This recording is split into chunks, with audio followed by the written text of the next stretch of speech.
Tech News Weekly is sponsored by Hover.com. Go to gfu.hover.com and get 10% off your entire purchase. FreshBooks. FreshBooks is an easy-to-use online invoicing service that saves you time, gets you paid faster, and makes you look professional.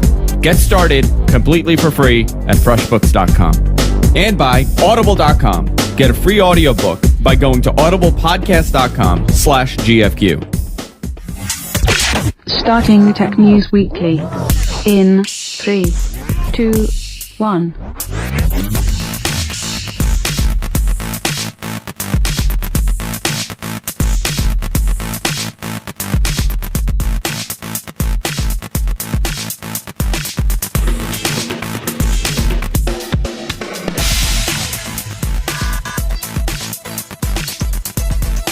Welcome, everybody, to Tech News Weekly. I'm Andrew Zarian, as I try to get everything going here. This is a show we cover everything in tech, or everything that we found that we liked in tech this week. I'm joined by Suncast, as I am each and every week. How you doing, Suncast? Doing great. How about yourself, Andrew? Good. You know, I'm just getting everything working here. It's funny to see how things sometimes don't work. I hope it's not the heat. We had an issue with your video. Yeah, we were experimenting a little bit, trying some new stuff out, because now that we're doing HD stuff, or near HD quality, I'm trying to bump up my quality as well so that it looks better on the recording. Yeah, well, I don't know. There's a lot going on. I don't know what to say. Isn't there always? Come on, man. You know, I'm glad that we did the switch to the higher quality, but it's I think it was done at the wrong time because there's so much to do on top of this now. We made the switch and it was great the first week, and then all the problems started like week 2.5. So we're about in the second week of this, and a lot of these issues are happening. One issue that we're going to experience is when we have remote shows. The remote shows can't do the video like we can. Yeah, we'll have to look into that and see if there's some other things we can do to improve the video in those situations. Yeah, I guess. I don't know. So much going on. There always is, though. Yeah, and it's just something you got to deal with, and you deal with it, and you figure out a solution, or you cope with it as best you can, and then you move on. I mean, whenever you're doing something new like this, whenever you have big changes, you're most likely going to run into problems, and there's really nothing you can do about it. You can try and prepare as best you can, but you're not going to be able to foresee everything in the future. Yeah. One thing that I didn't foresee was my Verizon going out the entire week. And, I generally expect things like this to happen, but it seems like it's been happening more and more because of this strike that's happening. Early this week, all my Verizon lines went out. 2 Fios lines and 1 DSL line went out just as I was getting everything ready to do a show, and I couldn't figure out what the problem was. Turns out that it was I guess not a nationwide, but it was a very specific problem to the Northeast. And a lot of people in the Northeast experience the same exact problem. I don't know. You know, this is interesting. It came back within a couple hours, but it was a little funny how it went out. I don't know. Do you know much about this? I know you don't have Verizon. You're not in the same area, but... I read a little bit about this on the news feeds for this week, and I guess it affected you and a lot of other people in the Northeast and Mid-Atlantic, where I guess Verizon is having its workers strike because they're having contract negotiations, and they couldn't come to new terms for a contract. See, this is crazy stuff. You're talking about 45,000 workers in the Northeast and Mid-Atlantic walked off the job. Verizon has started hiring, I guess, paid employees to start doing a job, but it's a massive problem here. I was in the city and in front of each Verizon store and Verizon Wireless store. So I don't know why they're in front of the Verizon Wireless store. People it has nothing to do with Verizon Wireless. I know. It's a totally separate company. What people don't realize is that Verizon Wireless is actually a subsidiary of Vodafone UK. Yeah. I'm looking here. Both sides have been negotiating the issue. I mean, this is a lot of stuff. Here's the interesting thing. The injunction follow what Verizon claims more than 70 incidents of sabotage, including cut fiber optic lines, incidents of harassment of management sent in to fill in, and vandalism. Verizon is said to be offering a $5,000 reward for information leading to an arrest or conviction of the people responsible for these acts. And the outage that we had was an act of sabotage that Verizon is claiming. Now, an act What's of your sabotage. opinion on something like this? Here is the wording though. An act of sabotage could be anything like a switch was flipped, or a switch was not flipped, or a plug was unplugged. I mean, it's a very simple thing. So when we're thinking sabotage, we're thinking some big elaborate plan to destroy what Verizon has. I'm sure someone flipped the switch and said, haha, now they're going to have to work twice as hard to get the switch up when they transitioned the other employees. Listen, I think it's wrong because you're screwing. It's not the customer's fault that you're having contract negotiation issues. Exactly. So what if I was a hospital? What if I was, it was necessary for me to be connected? What were you going to do then? You know what I mean? Like, okay, fine, this is my business. That they're the ones. Go ahead. It's for me, yes, it is part of my business, and I can survive if I had no internet access for an hour or two. But what if I couldn't? What if I was part of some massive, hospital that uses fiber optics from Verizon, and it was a outage like that? It would affect me. And to know that it wasn't something that they couldn't prevent, it was something that they did themselves. Do you think they're thinking about stuff like that, though? Verizon, yeah, and that's part the of people that are doing these sabotage acts. I'm sure they know to some extent, but Verizon is making billions, and they showed great earnings, and they're not giving them what they want. So it's, what can I say? I like the unions, and but petty to me to be doing I think both sides. like that. No, but both sides are extremely petty with these contract negotiations, especially in New York. We're a union city. There's a ton of unions here, and we deal with this constantly. But that doesn't give them the right to go out and do things that they're doing. No, it doesn't. It doesn't give them the right at all. It doesn't give them the right at all. But just because you're not getting your way doesn't mean you should act like a child and start flipping switches and causing problems for the network. No, now they're saying that they're going to try to find out who did it, and they're going to try to prosecute them. They should be. I mean, I understand that there's a situation and that negotiations are going on and that they pretty much have stalled out. But at the same time, it's like, aren't there better ways of going and showing your frustration than doing sabotage acts like this? Well, I guess them protesting in the streets of Manhattan and blowing whistles is not enough.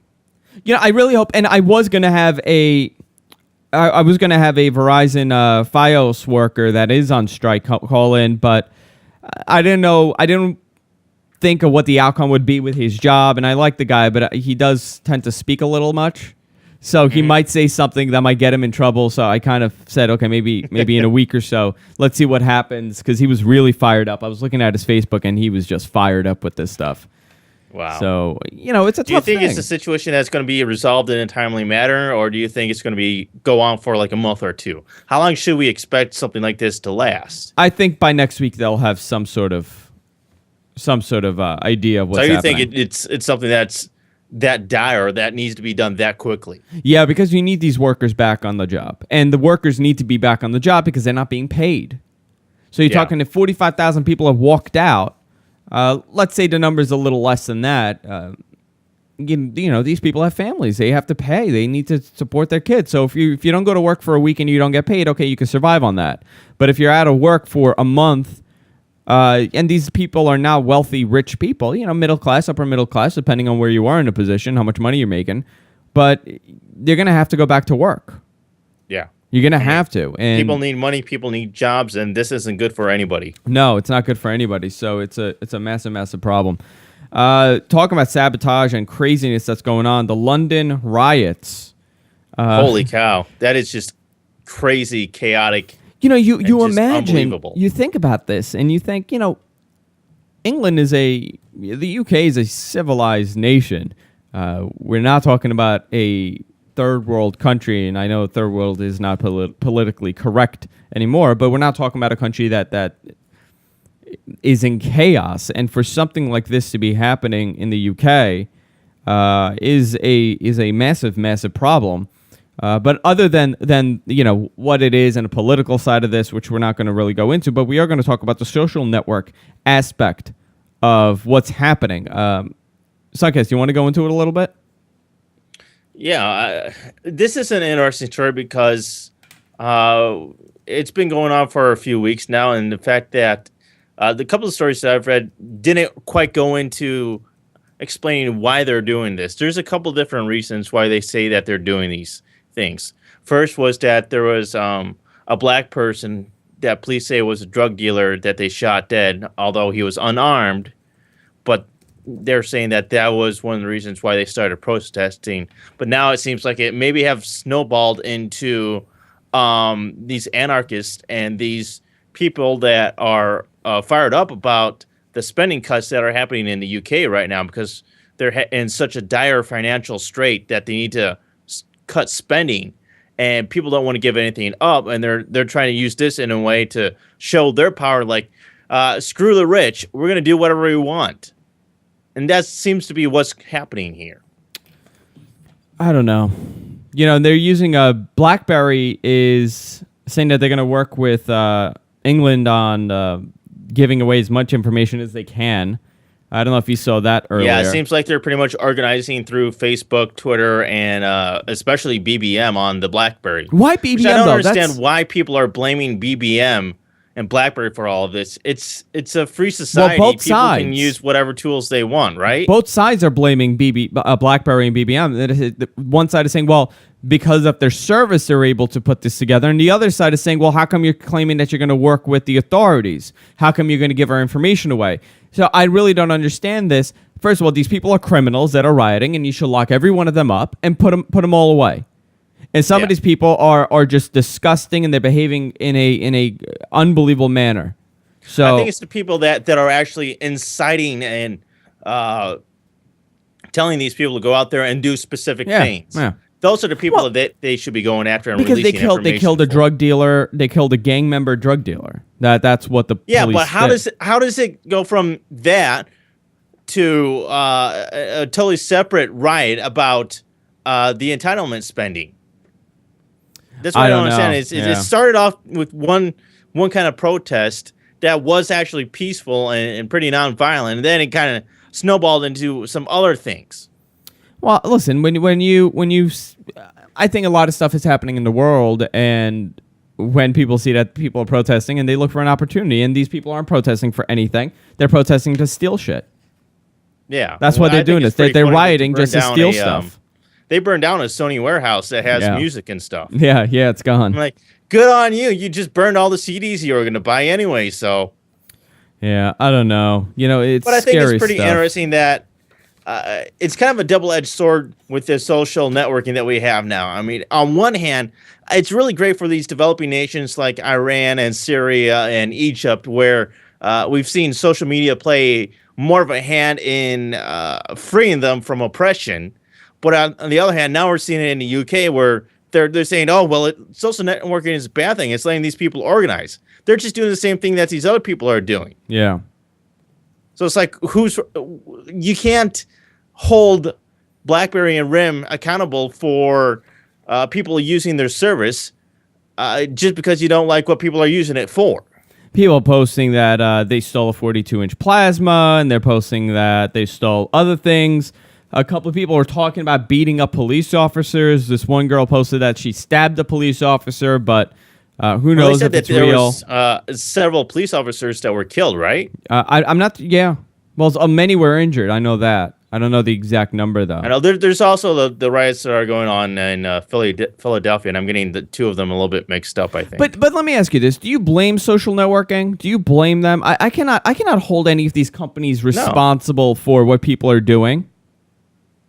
That's the fault of the people. You can't blame the gun for killing a person. You have to blame the person for using the gun to kill the person. I don't know. Well, in the UK they have very strict gun laws too. People do. Yeah. Well, in the UK they don't like guns, so it's not even that's doing it. Maybe they should. I don't know. There's so many angles to pick with this. Let's go to the anonymous story. Facebook going down November 5th.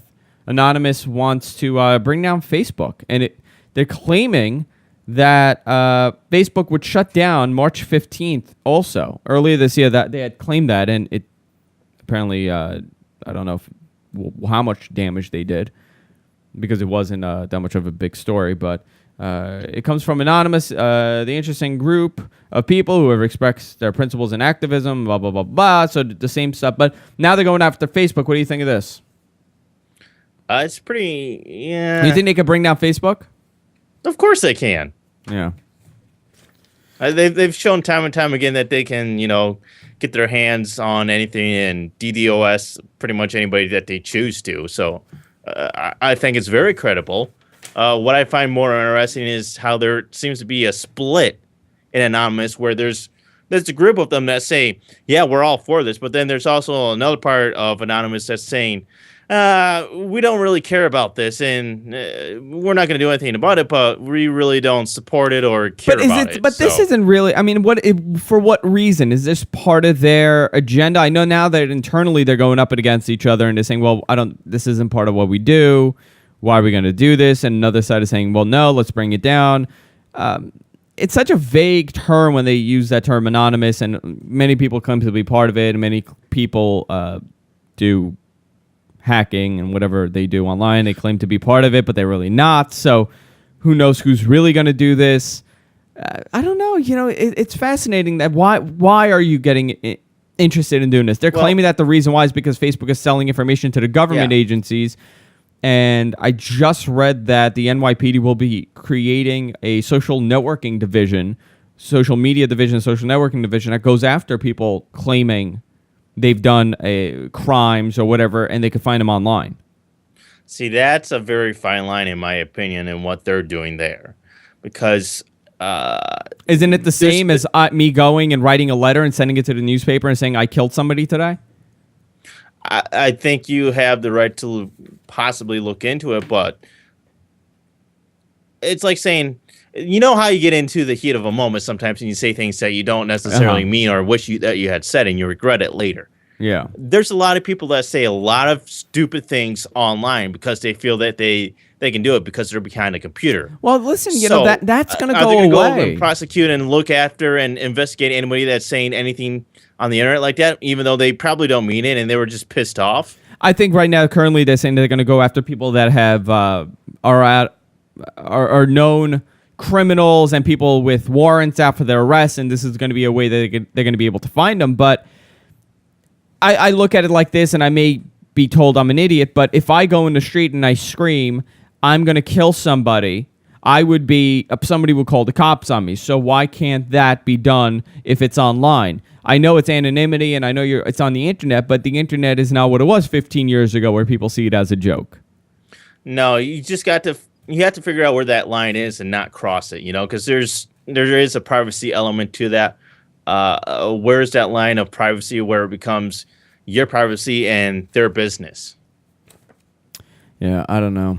I'm trying to figure out what the right answer to this is, and there really isn't, because if you think about it, if you know someone that committed a crime and they went online and they just did nonsense, and they spoke about the crime, don't you think they should be prosecuted? I think that can be used if they can find information, if they can prove it, They have to have reasonable suspicion, I think, to be able to go after somebody like that. I think they can use that information when they go to prosecute them and saying, hey, here's him posting on Facebook saying he did it. Yeah. But to simply go after somebody because of what they said online is stretching what you can do, I think. Well, look, law enforcement now is taking 911.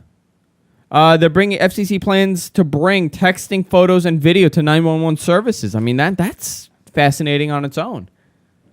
They started talking about intentions of allowing. Do you think it's a good idea, or?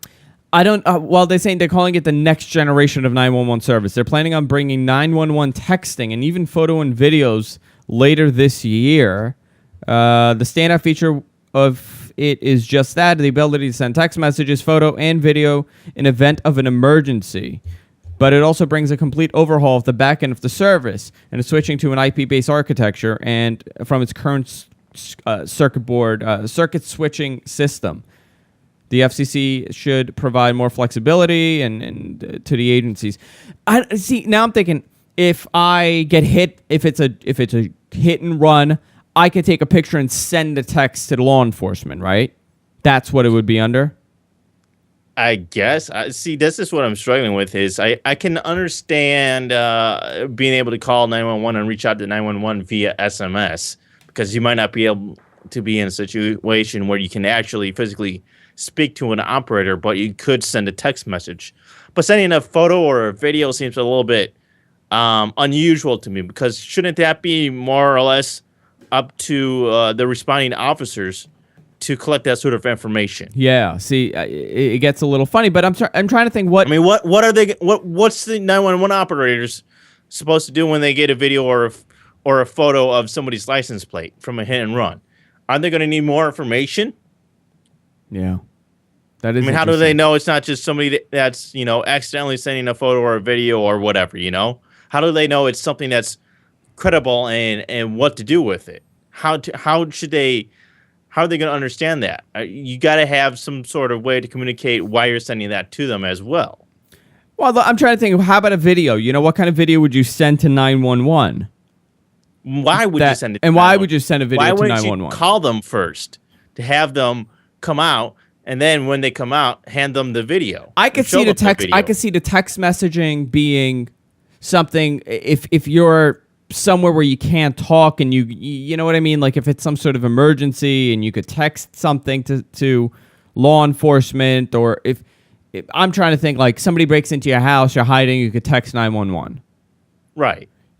Something like that. I could see that, but the video service would be a very small percentage of people that would be able to actually use it, because if it is an emergency, the last thing you're thinking is, wow, let me take out my camera, start recording this on my phone, and let me hit send. Yeah, and then send it, how long is that going to take? I mean, if you need the police there, you're going to have to wait to record that and send it to them, and it's a slow process right now. Yeah. It just doesn't make sense to me to support. I mean, it's cool that they're going to support it, but at the same time, I don't think it's. But why stop there? Why not? People... Why not online support? Why not online 911? Internet access 911. See, that to me would make a little bit more sense. That makes a little bit more sense. Photo and video. Yeah, I remember. Now, do you remember? I think it was Scream, one of the last Scream movies that came out, and through 911, through IM, they were talking to 911. It was in the movie. I think it was like Scream 3. It's one of like the later ones that they came up with. And in the movie, she's running away from the killer and she's texting 911. See, that's weird. With IM, which I found funny, but if you're running, do you really have time to stop and, text? Yeah. If you're running and you're on the phone, I could see that. But if you're running, you can't run and text at the same time. You're going to hurt yourself. Yeah. What are you going to do? I'm texting 911. What are you going to do with that? I don't know. They do have to update the system, because just calling doesn't help. And cell phones, it's a mess with the cell phones, too. I think we've heard about having SMS included in 911 service for a number of years now. And they're finally now getting ready to do that. But at the same time, I still find it difficult to understand their exact reason behind supporting video and photo as well. I mean, what scenarios are they thinking of where they expect people to be sending a photo and a video? Are they thinking of it being like a tipping police off to something that's going on, or somebody did something? Well, I'll give you an example. After the fact? I'll give you an example. I've had to call 911 on a drunk driver. I was driving. We were coming home from dinner, and this guy was he hit like 5 cars, and he smashed into a the whole thing with the guy. I called 911 on my cell phone. My cell phone couldn't pick the right police agency. It was pinging to, I guess it was pinging to like another police department that's miles away. I was in Queens, and my phone was picking up somewhere in Long Island. Mm-hmm.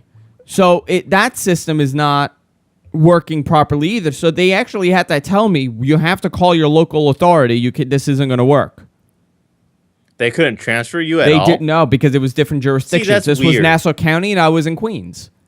I was two different counties.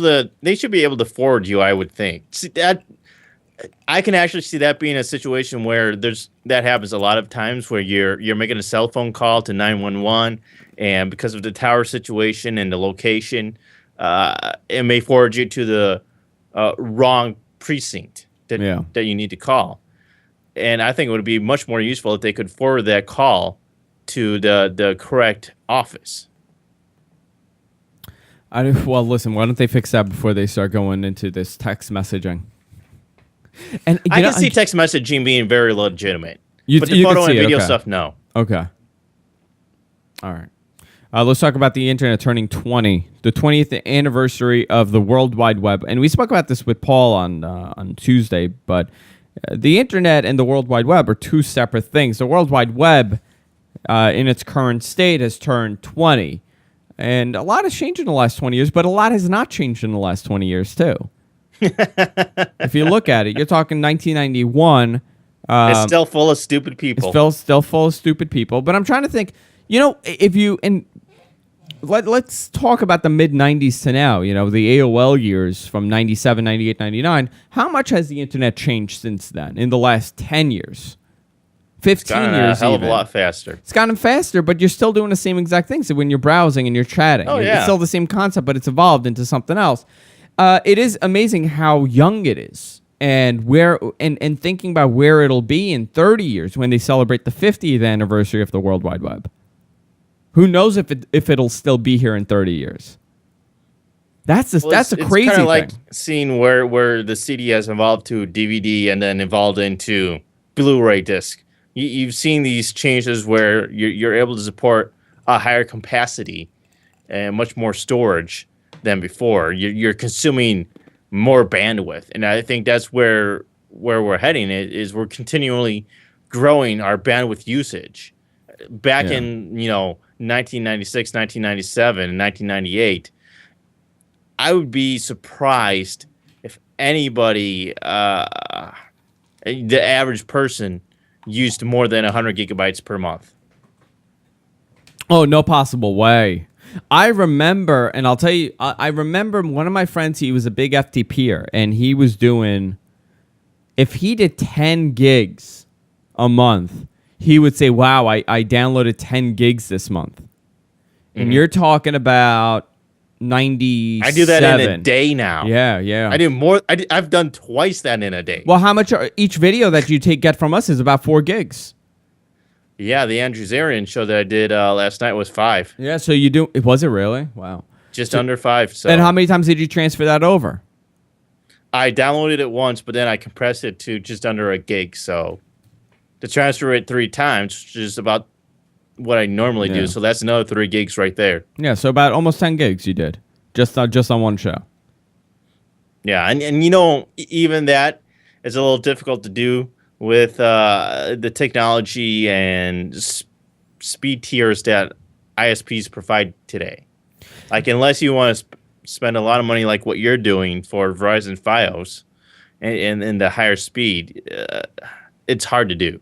Yeah, I mean, we're talking 10 years. Well, 1997 when we got DSL, I was getting. In that regard, it really 64. hasn't changed. I mean, we're still using as much bandwidth as we can use without knowing the crap out of ourselves, waiting for things to get done. You're still waiting, but it's not as bad. You know what's interesting though, and this is the thing that baffles me, and we talk about it every time on the show.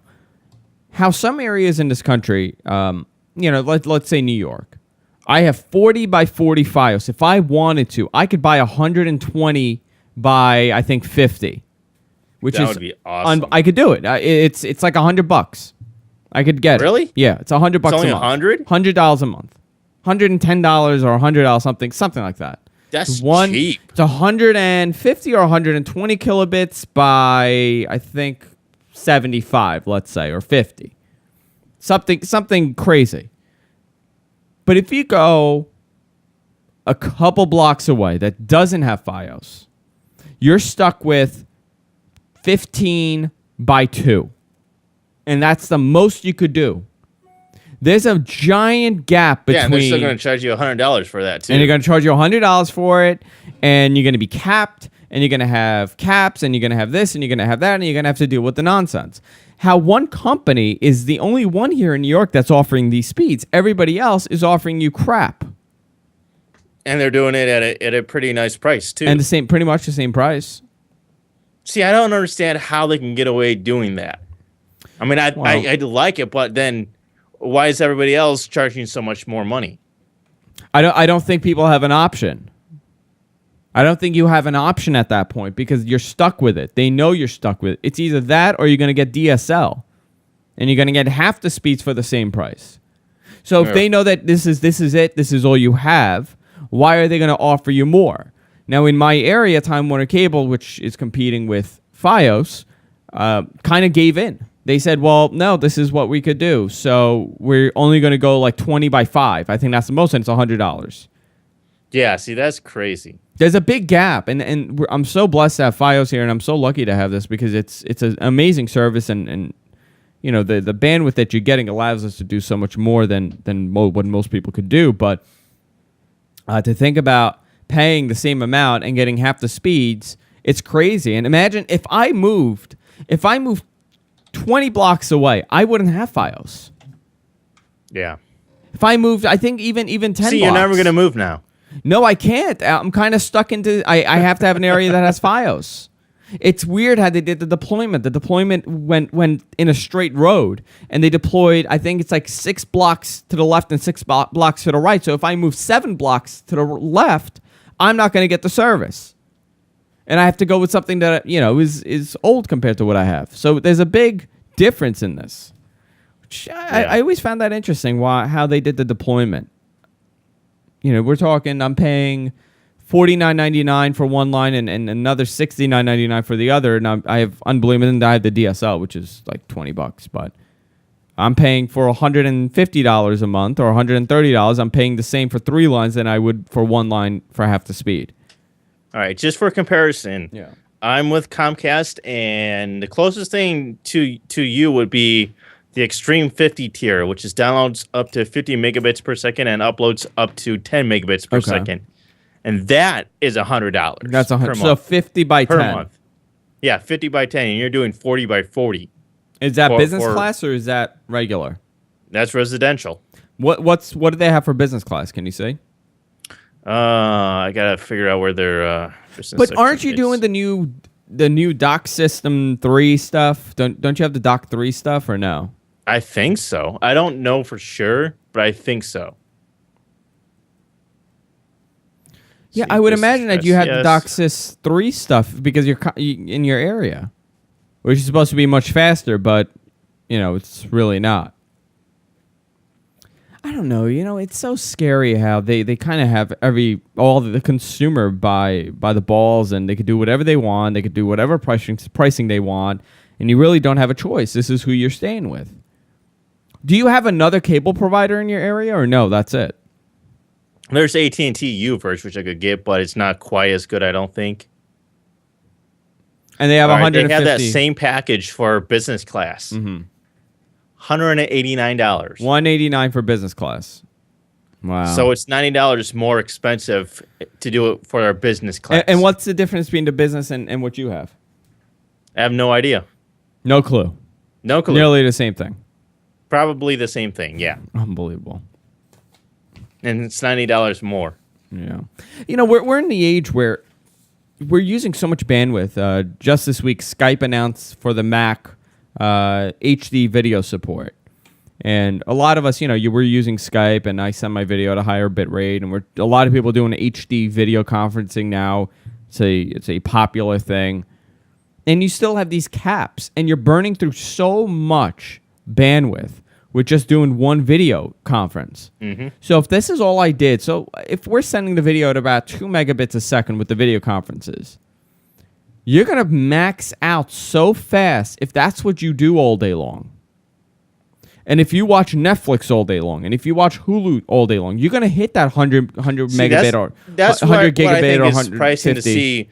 Those sort of services wouldn't exist back in 1996. We saw maybe the beginnings of it, but because the internet wasn't fast enough to support something like that, we didn't see it as evolved as it is today, because internet speeds have increased as well. And I think that's a trend we're going to see for the next 20 years as well. Is internet speeds will eventually get faster, and we'll actually see higher quality content being able to be delivered online. I don't know, but Earl is saying in our chat room that he has AT&T and he has 1.5 up and he has 150 gig cap with AT&T. Yeah, that's DSL. He's running into 250 gigabytes a month easy with Netflix and watching other services.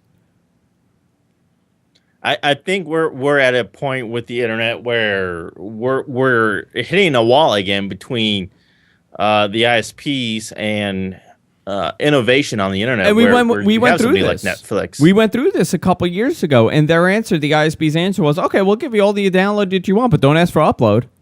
We're not going to give you that. Why do you need to upload? Because if you ask for upload speed, they automatically think what? They're thinking you're pirating. Yeah, I'm not pirating. I'm just uploading videos that we create. And then you know what their answer is? Go get business class. Yeah, go pay $100 more for the same service. Oh, he's on. Earl in our chat room is on with cable now because he got kicked out of AT&T. Oh no, he kicked AT&T. He kicked AT&T. I read that wrong. That would have been funny if he did get kicked out of AT&T. I'm amazed at the fact that we are still talking about this. And this is a talk that's been going on for years with the caps. And when they instituted those caps, in some sense, I think we really haven't gone very far in the last 20 years. But on the other hand, I think we have. I mean, in the 10 years specifically, it really doesn't seem like it's much. It's gotten a lot more polished. In the long run of things, 20 years, yeah, it's a little bit more of a big difference. Where you're looking at just a computer with a 14K baud modem. And you're connecting to these bulletin board systems. In that regard, we've come a long way. Yeah. I wanted to go into 4G a little bit because I'm looking here at the some of the topics and some of the news. And, they're talking about how 4G tablets are going to be the big thing this year. And RIM is already taunting a playbook, 4G playbook. They've been doing that for a few months now. What are they going to do when 4G, in a year from now, mostly all these new devices have 4G? What are they going to do with those caps then? Because a lot of people are going to start complaining that, now that they do have the ability to download videos at a faster rate and watch things at a faster rate on their mobile devices, they're going to be using more bandwidth. Well, they're going to start charging more overage fees is what they're going to do. But they're already charging ridiculous overage fees. They're charging, it's 5 megabits, 5 gigs per month cap. And then I think they're charging you like $10 for every gig. Part of that is due to the consumers not wanting to have their speeds throttled back when they go over a cap. They'd rather pay the overage fees than have their speed throttled. T-Mobile just recently changed their plans, and they have this 200 megabyte plan that you can have. And before it was capped where you went over that cap, it would throttle your speed down.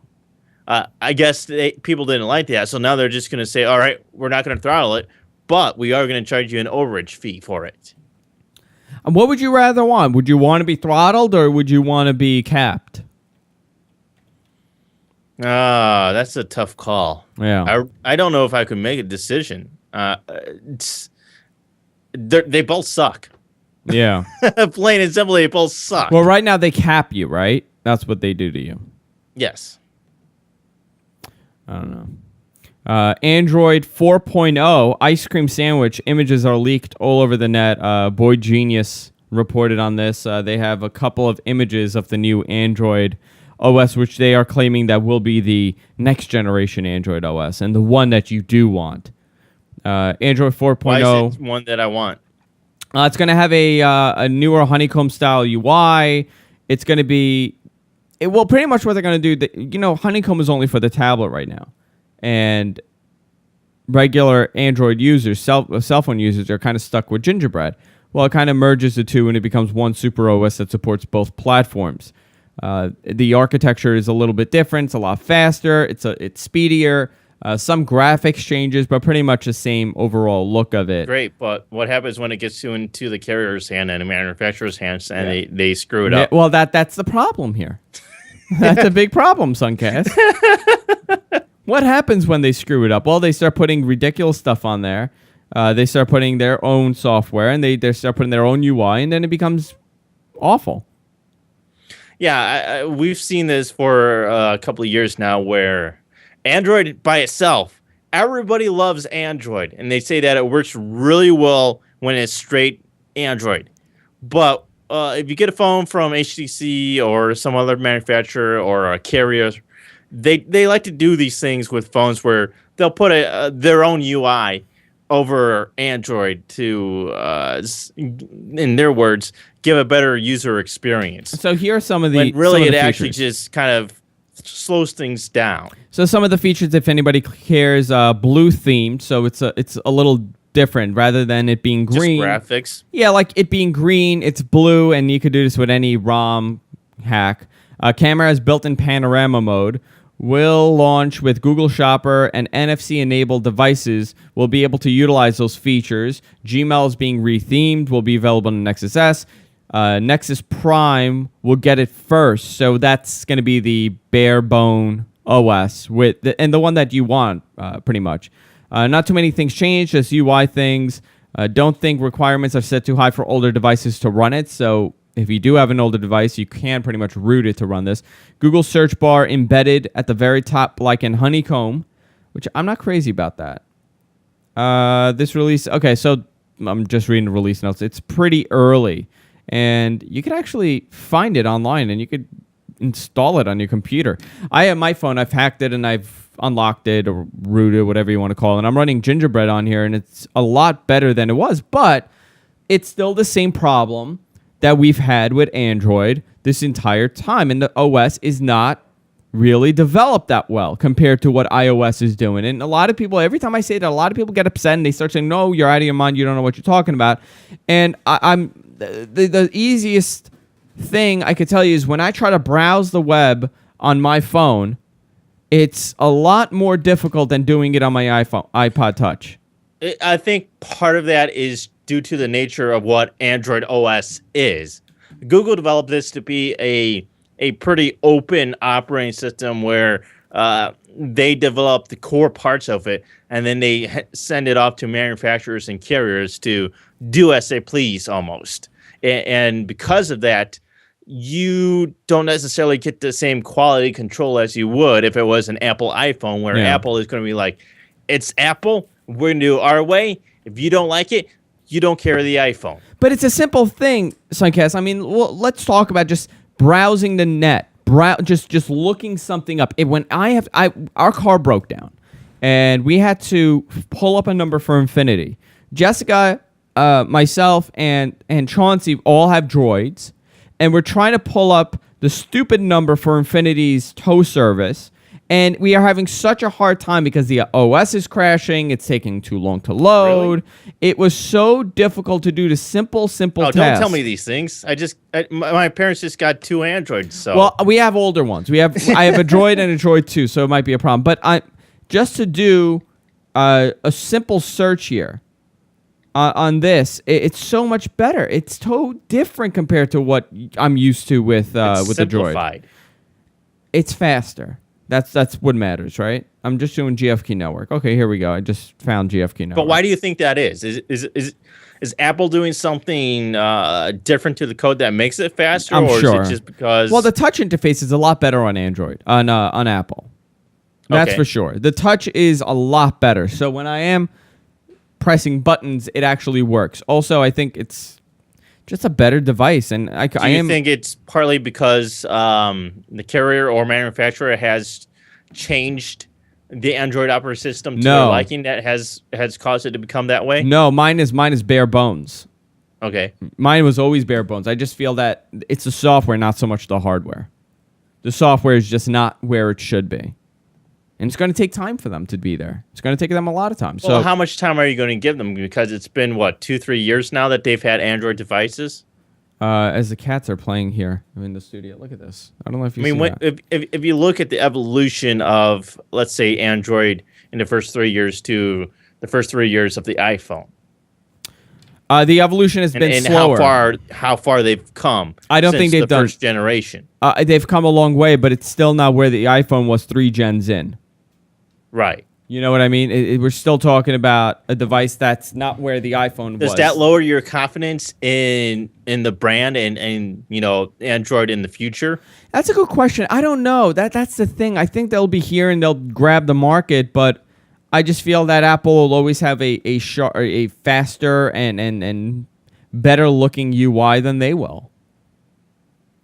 I don't know. You know what? I could be wrong in a year from now. So let's see what happens with 4.0, with Android 4.0. Maybe that'll be the answer. But currently, That's still way down the road from where we are now. yeah. See, I'm kind of looking at this from the perspective of failures in the past by both RIM and Palm. Yeah, well, RIM failed. Well, RIM is still hemorrhaging because they haven't adopted the new standards that people expect, and Palm failed because they just dropped the ball with their OS. They didn't do anything I with very Palm much OS. see liken RIM right now to where Palm was a couple years ago, and that's very sad. But at the same time, it's very obvious to me that they're in the same boat as Palm was when they were on their way out, where they just had they started doing their web OS stuff, and that kind of helped, but it was like too little, too late. I see RIM's kind of in the same boat. It's really funny. There was a story this week with a supposed leaked slide deck from RIM itself with a new marketing campaign that they were trying to do, where it said we're going to brand RIM and devices as being consumer and more consumer oriented. And I'm just thinking, really? You're going to try doing that with what you have now? I don't think so. Nothing RIM has now, consumers are going to be interested in. They're just not. If they weren't on board with the playbook, there's nothing RIM's going to put out in the next, I think, 2 years that consumers are going to be interested in. Yeah, it is interesting how that's happening. I think we should do picks of the week, and we should get out of here.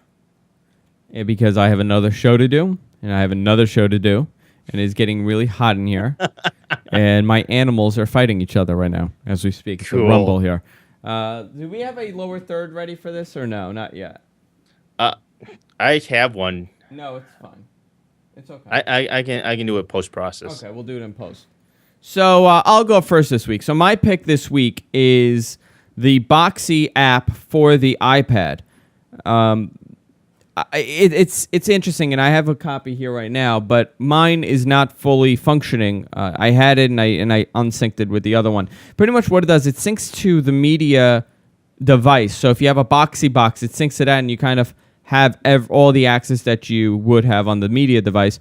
Or if you have Boxy installed on a computer, you could sync it with that, and all your media is there, just pings back. So it's actually easy. If you hit My Media, it's going to email you a link code, and with that link code, it'll set whatever you have on your computer to the iPad. It's a really nice design. It's pretty streamlined to the original Boxy look. Even if you don't stream it, you have some media down here, so they have the featured context there, so you could go through that and you could watch a couple of videos. But it's a great little app, and I'm glad that they're getting on the iPad, and I'm glad that they're kind of making your stuff on the go. So if I do have content that I watch on my Boxy, now I can watch it on my iPad. It's the Boxy app. I like Boxy a lot. I really do. I'm a big fan of theirs. You like everything these days. Roku, Google TV. Well, Google TV's So when are you going to get an Apple TV? I have no need for one. Well, you didn't need Roku. I didn't, but we love Roku. Jess loves Roku because we're watching Netflix constantly now. That's all we're watching. But couldn't you do that with Google TV? Yes, but I have that. No, you can't do. Well, you can't do Hulu with Google TV. You could do Netflix. Okay. And so that's the difference there. Yeah. So we have this in the living room now, and we watch Hulu in the living room and Netflix in the living room, rather than going upstairs and turning on the Xbox to watch Hulu and turning on. So it's more or less the location. Yeah. But listen, $99 you could get it for $59. It's not bad for Roku. And Boxy's the same thing. I think it's like $200. That's cool. It's a really cool device. What's your pick? Well, my pick this week is a video conversion app. It's called FreeMake Free Video Converter. I'm always on the hunt for new video converters and video applications out there because of what I do here at GFQ. And this is one of my favorites so far. Yes, there's Handbrake out there, but I don't think it's nearly as nice and user-friendly as this one from FreeMake. Just go to freemake.com, and it's on their website there if you want to look it up. It's pretty cool. It supports AVI, MP4, WMV, MKV, which is one of the newer formats out there, MPEG, SWF, 3GP, DVD, MP3s, everything for iPod, iPhone, PSP, Android, all that stuff, all the mobile devices out there. This is really cool. It's, to me, a very user-friendly application. It has presets for, all your mobile devices out there. You want to do something for the iPad, you want to do something for the iPhone. It has a button, you just click, you select which device you want to output for, and it's done. It's that easy. It supports over... I just moved my cam. Dang it. There you go. 200 plus input formats, which is really cool because sometimes you'll find a program that converts videos but doesn't necessarily support the format that your video is in. So it's very important that you have an application that supports a wide range of formats out there. You can output to all sorts of formats. It's really, really cool. On top of that, you can also burn Blu-ray and DVD videos. Wow, that's actually what's the website again? Freemake.com. And that's one of the cool things that I really love about this application is not only does it look great, not only is it designed well, not only is it simple to use, it's free. Yeah, to be able to find an application that satisfies all those categories for me is probably something that's going to cost money. But this application is free. They also make a video downloader. So you can download videos from YouTube and Facebook. Yeah, that's actually really good. Mac but support that's the FreeMake Free Video Converter. And it's only available on Windows, no Mac support. Yeah, I mean, it supports Windows XP all the way up to Windows 7, so. Yeah. The downloader should be the next week's pick. That does a lot of stuff, too. It's really, really good. All right, Suncast. I appreciate you hanging out with me and doing the show. Mm-hmm. We're going to be coming back in about a couple minutes, about a half hour with what's the name of the new show? Behind the Counter. Behind the Counter. There you go. Rich and John.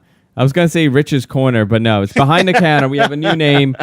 We just need the graphics, and we are ready to go live, actually, believe it or not. It's been 4 weeks that we've been doing that show, and they're doing a great job. Last week was the first show that John was on. They did a really great job. So if you are into the geeky stuff, the geek culture, if you're into comic books, this is a good show for you to check out with two great guys.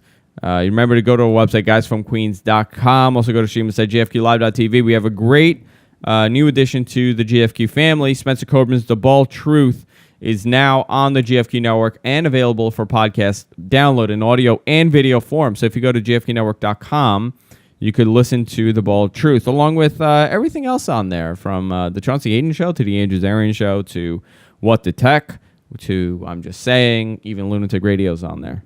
Even though sometimes they scare me, but they're on there too. With that said, we'll see you all next week on Tech News Weekly. Good night, everybody.